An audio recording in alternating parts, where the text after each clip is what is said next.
about everything else with my main focus is lighting.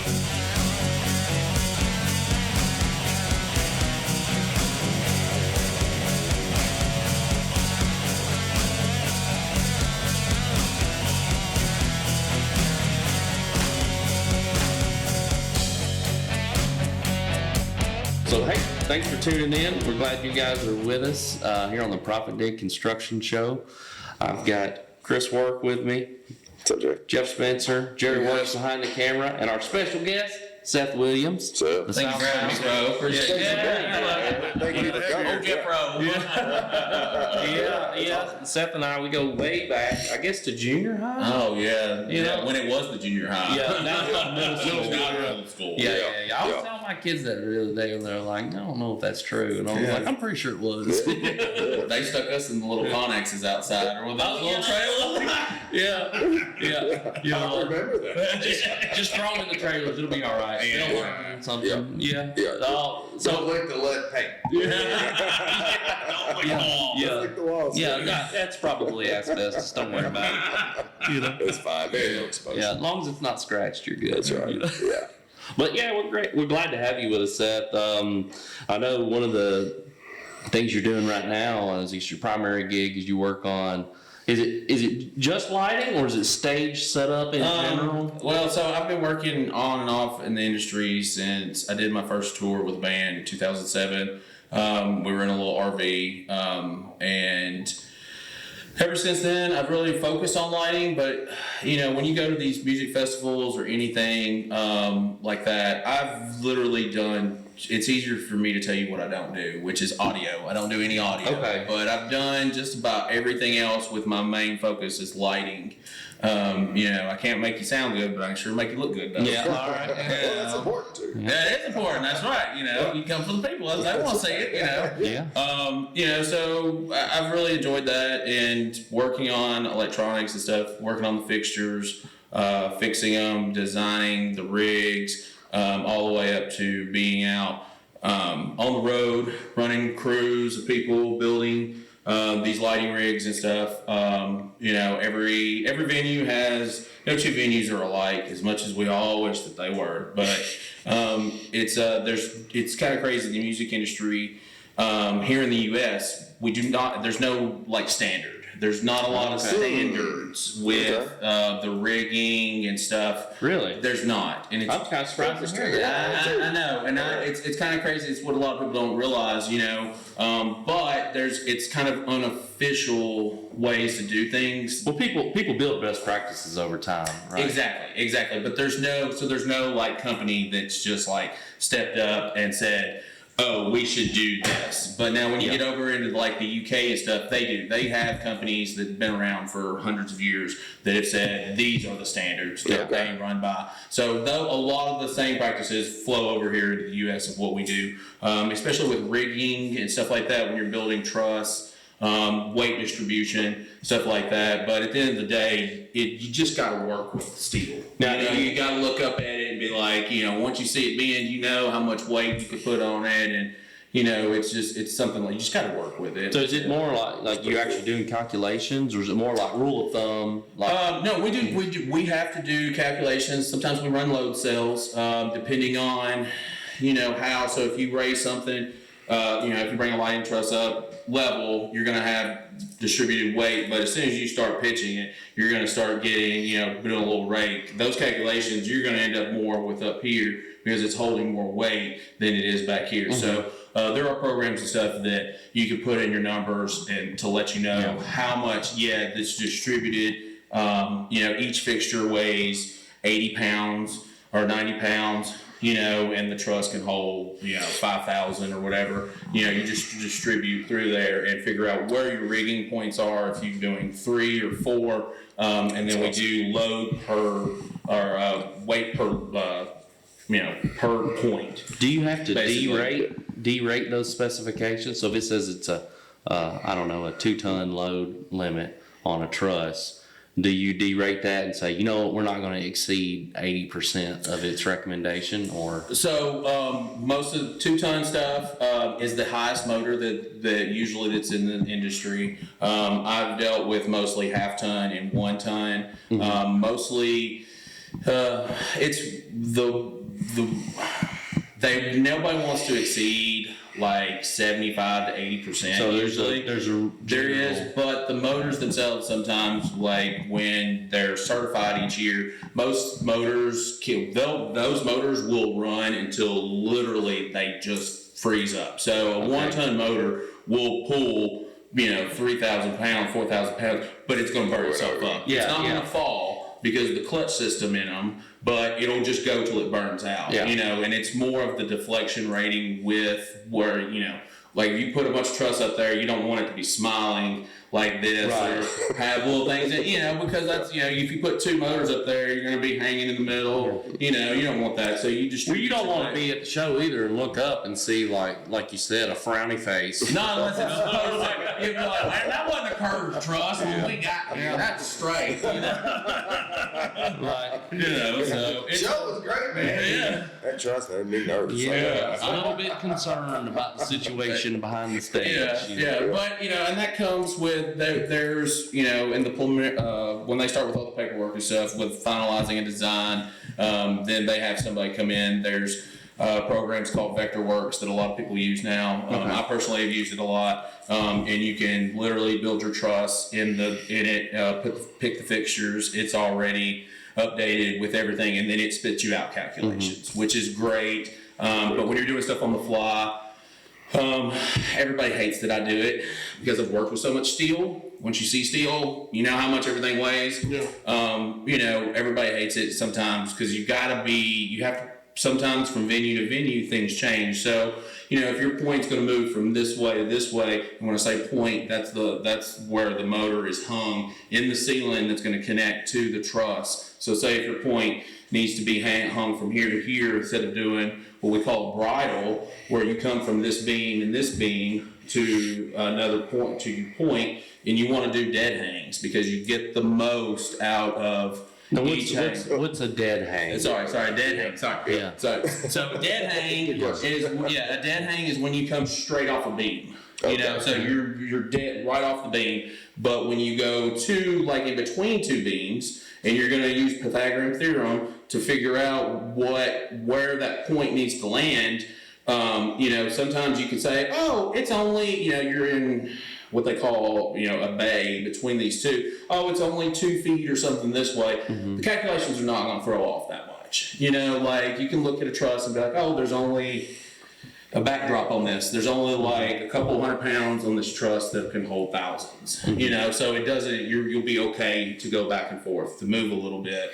So you got to do that a lot of times on the fly, like out in the field from day to day. And that's the first thing you do. We call a walk and chalk. When my day starts, literally I walk out on the stage with chalk, tape measures. I got lasers, everything to make sure it has to be precise for my riggers, and we walk through our day with we'll hand everybody a packet. Let's go through this and make sure that we're all on literally the same page. So and those guys know their house. Those guys are the rigging team are in that house, and they're not part of your crew. There's a house rigging crew, and there's one. They always have one lead rigger that the guy's been there for 30 years. And whatever he says goes, and those guys are a wealth of knowledge if you talk to them right. Those old heads, they tell you they know, and it's. What if you? I just think about the weights and capacity and stuff. Like on your trusses. So I know dead weight is different than weight in motion. Yep. So you've got lights that move as well. Mm-hmm. And my other question is, like when you got motion. Your trusses are sitting on a stage, right? Mm-hmm. It's usually like an elevated platform or stage. Mm-hmm. Well, if you got a band up there and they're moving around and stuff, that stage is steadily doing this number here. What does that do to your? When we do arenas, when we come in, there's usually no stage. And then we pull from the walls and then the back, so that way we're square. So that way almost a square. You know, it's basically framing a house. You want to make sure everything's square. And then what they do is once we hang those float my points, get those up off the ground, bring truss in, get everything connected, and then we raise it up, and then they actually are building the stage in front, and they actually slide it under the rig, and they actually square the stage up with my lighting rig, because my lighting rig's correct. The stage isn't always correct, because you got a bunch of stage hands that, you know, it's like a square guy trying to make a round hole. It just doesn't work. So they slide that under there, and then they get that positioned, and by the time you get all that gear and everything on there, those decks and stuff, there's not any shift to it, because they put, you know, speakers in front of them and everything else, and you know, but sometimes depending on like these arenas and stuff I've had where I've walked in and the stage is already there from the night before, because say they've got like basketball or something that's been in that arena the night before, they'll just have a crew come in and just build it that night. But when you come in, it's never square.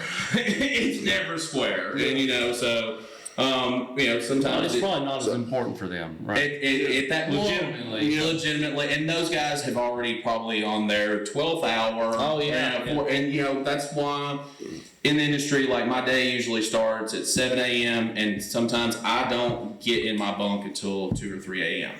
Yeah, and luckily, in the past I've done, you know, 4 or 5 nights like that, and then they'll get us a hotel room for a night or two, so that way you're not sleeping in a bunk the whole time, you know. So they'll have bunks at the venue. No, in the buses. Oh, in the bus. Okay. In the bus. So I basically build everything, and then you know they run the show, and then we strike it all, load it up, go sleep on the bus, wake up, you're at the next venue. You know, so I try to run on like 4 or 5 hours a night. So you're following a band. I cut you off again. No. Chris is like, Shut up. It's very important. Could So you be more like that? lights are hung, stage is set, the band is coming out. Where are you at that moment? I'm usually what we call dimmer beach, is because back in the day they used to actually have dimmers, like these dimmer racks for lights. Okay, yeah. For the control, so that way, because it was just on and off. So yeah, it's all software driven now. It's absolutely crazy. Totally coordinated. I could literally talk to you about the programming for. I actually purchased my own console last year, so that way I have one at my house just to dive into programming, because it's kind of where my career's got. But I'm at Denver Beach, like usually sitting there. First 2 songs, I usually wait maybe 3 songs. I'm just standing up, watching the lights. I watch them move. I'm watching what's going on. Because within the first 2 or 3 songs is usually when something's going to screw up. Okay. Yeah. Or something's not right. Yeah. You know, we check everything beforehand, but those first 3 songs, like I'm watching everything. A peace of mind check.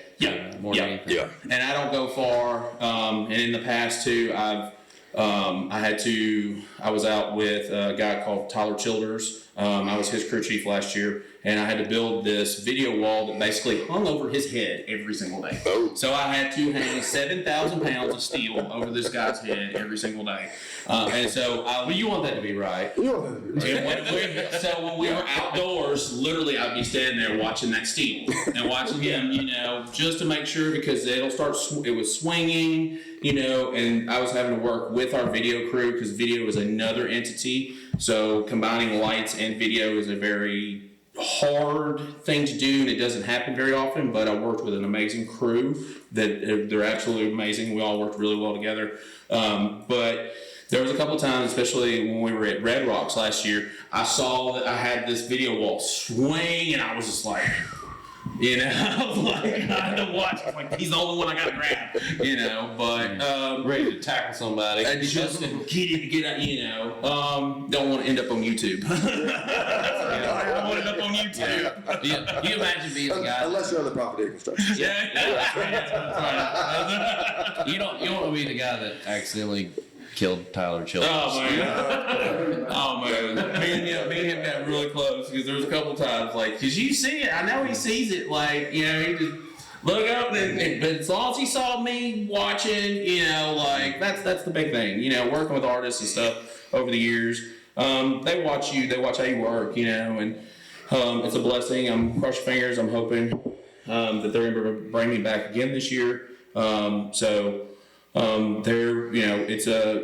a blessing to work with. It's not just what you do; it's everybody else. You have to work with a good team, because those long days, they're long days, and it's all about camaraderie, and there's a couple of times I have to have my afternoon nap. I do tour with I have a hammock, and then I've got E-track D-rings that go in the truck, and everybody knows where Mouth's at. Mouth's in this, I bet he's in the hammock. You better go take my nap. If you're gonna come wake me up, it better be good. You gonna come wake me up, I swear. If it ain't broke or there's blood, don't come get me. But I've been doing that since 2017. That's awesome. I work for a company. I've worked for a lot of different amazing bands, a lot of different amazing techs, LDs, stuff over the years. What is LD? Lighting designer. So that's the guy that runs the console. Yeah. He stands out front, makes everybody looks good.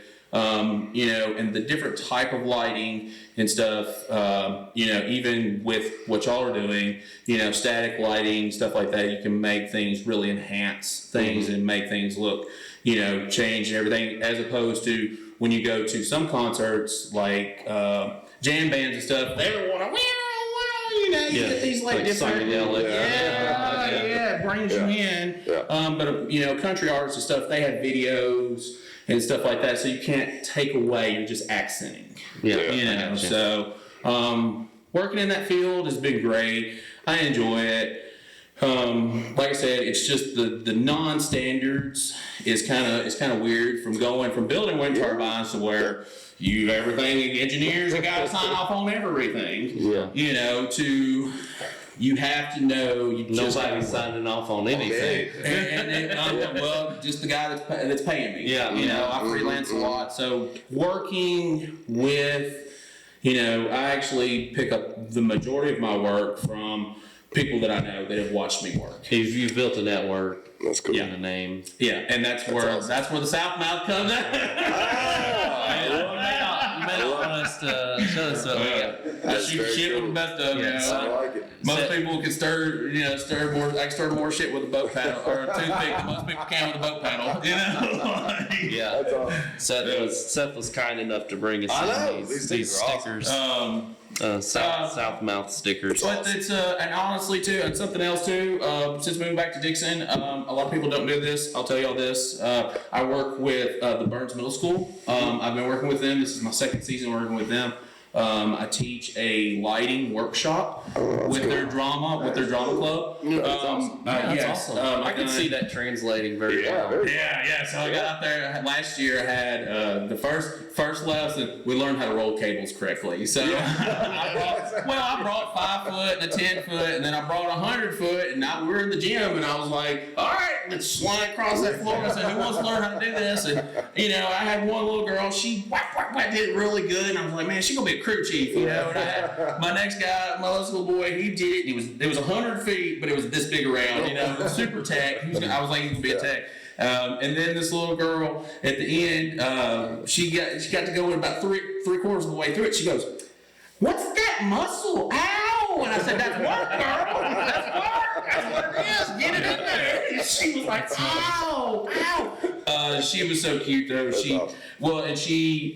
Her dad was doing video and stuff for one of the big churches here. But when we were going through stuff, I taught them color theory. I took them back in this room, turned the lights off, put colored pieces of paper up there, and then, teach them color blending. So it's like, when you add this color to this, and really teach them and really spark something. And that girl, she actually had a notebook where she wrote each scene out and had the primary colors of what she wanted to accent with each costume and everything else. Just eating it up. Oh man! When at the performance, her parents were like, "We had to meet you," and I was like, "Yeah, I took pictures," and I was like, "Here's my business, here's my contact info. Anything I could do for this little girl, anything I do for her, Kaylee." I was like, "You let me know," and she gave me the biggest hug. She was such a little dirty. It was so cute. I was like, "This is great." Yeah. And then we did murder mystery last year, but I've been really pushing,